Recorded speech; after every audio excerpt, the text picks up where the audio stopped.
আসসালামু আলাইকুম ভিউয়ার্স। আজকের ভিডিওতে আপনাদের মাঝে তিনটি দারুণ সেটিংস শেয়ার করব। আশা করতেছি এই সেটিংসগুলো আপনাদের অনেক পছন্দ হবে এবং উপকারে আসবে। তো আমরা কিন্তু বিভিন্ন সময়ে আমাদের যে ফোনটি আছে এই ফোনটিতে বিভিন্ন ধরনের অ্যাপসের দ্বারা এরপর হচ্ছে বিভিন্ন সেটিংসের দ্বারা কিন্তু কাস্টমাইজেশন করে থাকে। তো আজকের ভিডিওতে তেমনই কিছু দারুণ সেটিংস আপনাদের মাঝে শেয়ার করতে যাচ্ছি এবং এই তিনটি সেটিংস আশা করতেছি আপনাদের অনেক প্রয়োজনে আসবে।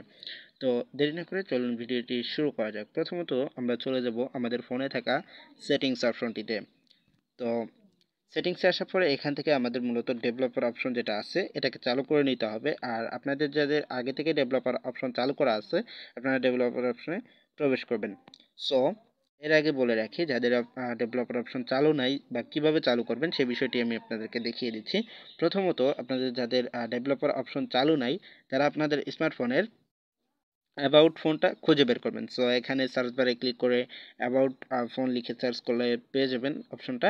আর যদি এখানে ছাড়াই আপনারা খুঁজে বের করতে পারেন, অথবা এখান থেকে বিভিন্ন ধরনের সেটিংস আছে এর মধ্যে থেকেও পেয়ে যেতে পারেন।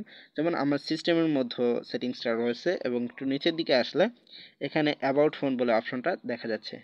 দেখুন এখানে অ্যাবাউট ফোন লেখা আছে।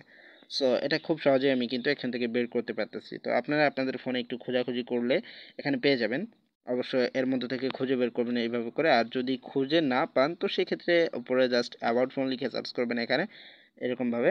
এখানে লিখবেন অ্যাবাউট ফোন, ঠিক আছে। অনেক সময় সার্চে আসতে চায় না, যাই হোক আমি ট্রাই করে দেখছি। অ্যাবাউট ফোন সঠিকভাবে লিখলে অবশ্য পেয়ে যাবেন সেটিংসটা। এখান থেকে অ্যাবাউট ফোন লিখে সার্চ করবেন। অ্যাবাউট ফোন যদি লিখে সার্চ করি তো অনেক সময় এগুলো সার্চে কাজ করে, অনেক সময় হয় না। এই যে দেখতেই পাচ্ছেন অ্যাবাউট ফোন। সো এগুলো কিন্তু চলে আসছে। তো সঠিকভাবে আপনি যদি সার্চ করেন দেন পেয়ে যাবেন সেটিংসটা। তো এরকমভাবে সেটিংস থেকে আপনারা খুঁজে বের করতে পারেন এরকম, অথবা সার্চ করেও খুঁজে বের করতে পারেন। তো এরকমভাবে যখন অ্যাবাউট ফোনটা বের করবেন দেন এটার মধ্যে প্রবেশ করবেন। তো এরপরে এখান থেকে একটু নিচের দিকে আসবেন। তো অ্যাবাউট ফোনের মধ্যে আসার পর একটু নিচের দিকে আসলে এখানে একটা অপশন দেখতে পারবেন যে বুল্ট নাম্বার বলে একটা অপশন আছে। এটার মধ্যে কয়েকবার ট্যাপ করলে আপনাদের ডেভেলপার অপশনটা চালু হয়ে যাবে। সো এরকমভাবে আপনারা ডেভেলপার অপশনটা চালু করে নেবেন। তো যাদের চালু করা থাকবে না তারা চালু করে নেবেন, আর যাদের চালু করা আছে জাস্ট ডেভেলপার অপশনটির মধ্যে প্রবেশ করবেন। তো ডেভেলপার অপশনের মধ্যে প্রবেশ করার পরে এখানে কিন্তু প্রচুর সেটিংস রয়েছে, দেখতেই পাচ্ছেন এখানে অনেক ধরনের সেটিংস রয়েছে। তো একটা বিষয় আপনাদের মাঝে শেয়ার করে দেই। তো সেটা হচ্ছে যে আমরা প্লে স্টোর থেকে কিন্তু বিভিন্ন ধরনের অ্যাপস ইনস্টল করে থাকি। সেই অ্যাপসের কিছু ক্যাশ ডাটা, জাঙ্ক ফাইল এগুলো হয়, যার ফলে আমাদের ফোন কিন্তু ফোন মেমোরি যেটা থাকে, ফোন স্টোরেজ যেটাকে বলি, সেটা কিন্তু লোড হয়ে যায়। আমি এখানে দেখিয়ে দিচ্ছি। সো ফোন স্টোরেজ চেক করার সহজ উপায় হচ্ছে যে ফাইল ম্যানেজার অ্যাপস যদি থাকে এখানে আসলে আপনার ফোন স্টোরেজ যেটা আছে এটা দেখতে পারবেন। তো আমার ফোনে অনেকগুলো অ্যাপ্লিকেশন ইনস্টল করা আছে এবং বিভিন্ন ধরনের জাঙ্ক ফাইল তৈরি হয় সেই অ্যাপস থেকে, যার ফলে এগুলো কিন্তু প্রতিনিয়ত এই ফোন স্টোরেজ যেটা আছে এটা লোড হতে থাকে। এই লোড হওয়ার ফলে কিন্তু আমাদের ফোনও স্লো কাজ করে এবং হচ্ছে হ্যাং করে, ল্যাগ করে, এই ধরনের এ জাতীয় সমস্যা হয় আর কি ফোন স্টোরেজ লোডের কারণে। সো আপনারা যদি চান এই লোডটা কমাতে বা এখানে স্পেস রাখতে, তো সেই ক্ষেত্রে কি করবেন, আপনারা প্লে স্টোর থেকে যতই অ্যাপস ইনস্টল করেন আপনাদের যদি এসডি কার্ড অর্থাৎ মেমোরি কার্ড ইউজ করা থাকে আপনাদের স্মার্টফোনে, তো সেক্ষেত্রে আপনাদের কিন্তু এইটার উপর লোড পড়বে না।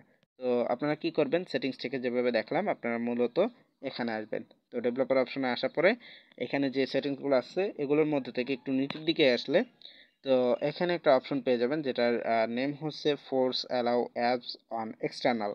সো এখানে বিষয়টা হচ্ছে যে যখন এই অপশনটাকে আপনারা অ্যালাউড করে দিবেন তখন আপনাদের যে অ্যাপসগুলো আপনাদের স্মার্টফোন আপনারা ইনস্টল করেছেন সেই অ্যাপসের যে জাঙ্ক ফাইল, ক্যাশ ডাটা যাই হোক, মানে যে একটা ফাইল তৈরি হয় অ্যাপসের, সো সেইটার যে লোড পড়ে সেটা আপনার ফোন মেমোরিতে পড়বে না বা ফোন স্টোরেজে পড়বে না, সেটা পড়বে আপনার মেমোরি কার্ডে বা এসডি কার্ডে। তো সেক্ষেত্রে আপনার ফোন মেমোরিটা স্পেস থাকবে অনেক। তো সেক্ষেত্রে আপনার ফোনটাও কিন্তু ফাস্ট কাজ করতে পারবে।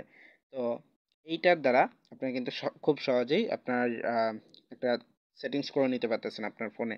তো এরপরে এখানে আরও একটা বিষয় আছে, যখন আমরা ব্যাকগ্রাউন্ডে এইরকমভাবে অনেকগুলো অ্যাপস রেখে দেই, আমরা অনেক সময় দেখা যাচ্ছে প্রচুর অ্যাপস রাখি আমরা ব্যাকগ্রাউন্ডে এরকমভাবে আহ, চালিয়ে রেখে দেই, যার ফলে আমাদের ফোনে কিন্তু একটা র্যামের উপর একটা প্রেশার পড়ে, দেখতে পাচ্ছেন এখানে আমার ফোনে যে র্যামটা আছে সেটা হচ্ছে 2 জিবি, আর এখানে লোড পড়তেছে কি পরিমাণ, এরকম একটা লোড বা এরকম একটা এমবি জাতীয় দেখায়। যাই হোক এটা কোনো বিষয় না।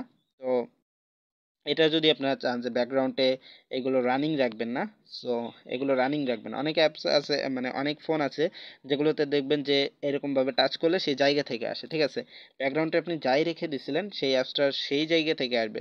সো এটা কিন্তু ফোনের জন্য একটা প্রেশার বা রানিং থাকে, তো সেক্ষেত্রে ফোনের চার্জ এ ধরনের আরও অনেক সময় সমস্যা হয় আর কি। তো এইগুলো যদি আপনি চান যে ব্যাকগ্রাউন্ডে এটা চালু রাখবেন না, এটা অফ করে দিবেন, ব্যাকগ্রাউন্ডে যেটাই থাকবে সেটা অফ করে দিবেন।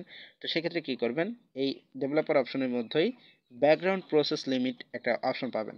দেন এই ব্যাকগ্রাউন্ড প্রসেস লিমিটটা যদি নো ব্যাকগ্রাউন্ড প্রসেস দেন, তো সেক্ষেত্রে কী হবে, তো সেক্ষেত্রে আপনার এই ব্যাকগ্রাউন্ডে এই অ্যাপসগুলো আর রানিং থাকবে না, এগুলো যেটা অন করবেন সেটার জায়গা থেকে আসবে না, সেটা অফ হয়ে থাকবে। তো সেক্ষেত্রে দেখবেন যে অনেকাংশেই আপনার ফোনের চার্জ এগুলো ভালো থাকতেছে, এরপরে প্রেশার একটা কম পড়তেছে আর কি ফোনের। অথবা আপনি যদি চান এখানে 2 থেকে একটা চালু করে রাখবেন, তো সেগুলো দিতে পারেন। এখানে স্ট্যান্ডার্ড লিমিট অর্থাৎ আনলিমিটেড করতে পারবেন। সো আপনি যেগুলো যতগুলো খুশি রাখতে পারেন, বাট যখন নোতে দিবেন তখন একটাও থাকবে না বা একটাও চলবে না, রানিং করবে না। বাট যখন একটা দিবেন তখন একটা হবে, দুইটা দিলে দুইটা, তিনটা দিলে তিনটা এবং চারটা দিলে চারটা। সো এরকমভাবে আপনি চাইলে কোনো লিমিট করে দিতে পারেন, অথবা আপনি চাইলে একদমই বন্ধ করে রাখতে পারেন। এই জাতীয় সেটিংসগুলো এখানে দেওয়া আছে, ঠিক আছে? আপনি খুব সহজে এগুলো কন্ট্রোল করতে।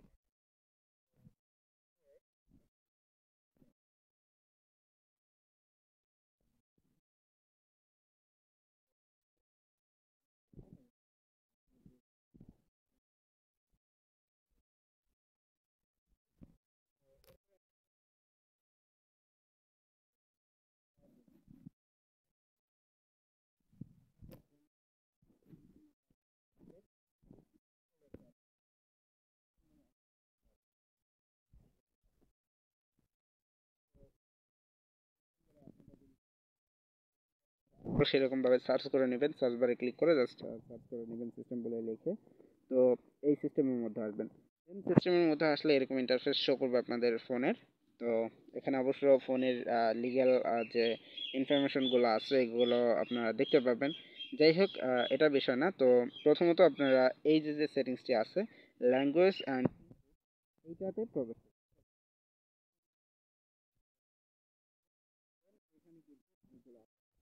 তো এখানে আপনারা দেখতে পাচ্ছেন বিভিন্ন ধরনের সেটিংস আছে।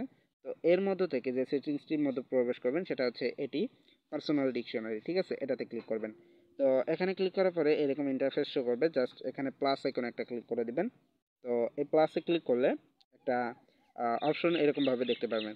তো এখানে একটা বিষয় আপনাদের মাঝে শেয়ার করবি, আপনারা যারা মেসেঞ্জারে বা বিভিন্ন জায়গায় চ্যাটিং করেন, তো সেই জায়গায় আমরা কিন্তু অনেক সময় শর্টকাটে লেখা লিখলে দেখবেন যে অনেক সময় কিবোর্ডের উপরেই, আমি যেমন এখানে লিখতেছি, সাপোজ এখানে লিখতেছি, বাট এই কিবোর্ডের উপরেই দেখবেন যে অনেক সময় অনেকগুলো লেখা আছে। আপনি শর্টকাটে কিছু লিখছেন বা কয়েকটা ওয়ার্ড লিখছেন, তাতেই দেখবেন যে একটা ওয়ার্ড চলে আসছে, মানে একটা সেন্টেন্স চলে আসছে এরকম বড়।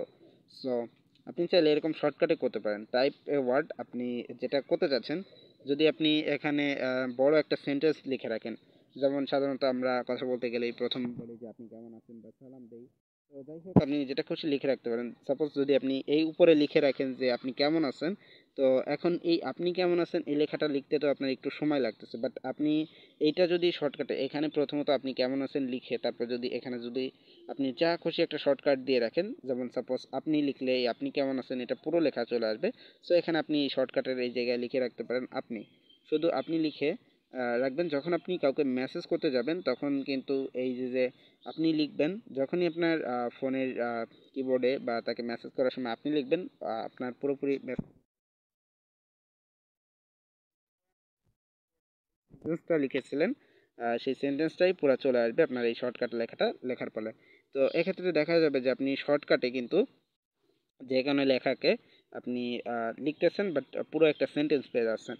তো এটার কাজ এতটুকুই। তো আপনারা জাস্ট এখান থেকে প্লাস এখানে ক্লিক করে এখানে অনেকগুলো অ্যাড করা যায়, ঠিক আছে? আপনার আনলিমিটেড এখানে সেন্টেন্স লিখে রাখবেন এবং শর্টকাট করে রাখবেন। তো অবশ্যই শর্টকাটগুলো আপনাদের মনে রাখতে হবে।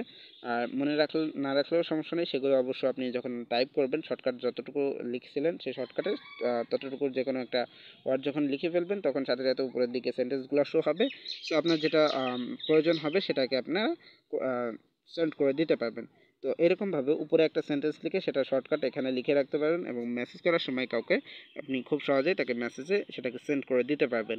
তো এটাই ছিল পার্সোনাল ডিকশনারি একটা সেটিংস। তো এই ছিল আজকের ভিডিওতে 3টি সেটিংস। আশা করছি 3টি সেটিংস আপনাদের চাইলে আপনারা সেট আপ করে নিতে পারবেন আপনাদের ফোনে, বা চাইলে এগুলোকে ব্যবহার করতে পারেন। ধন্যবাদ সবাইকে।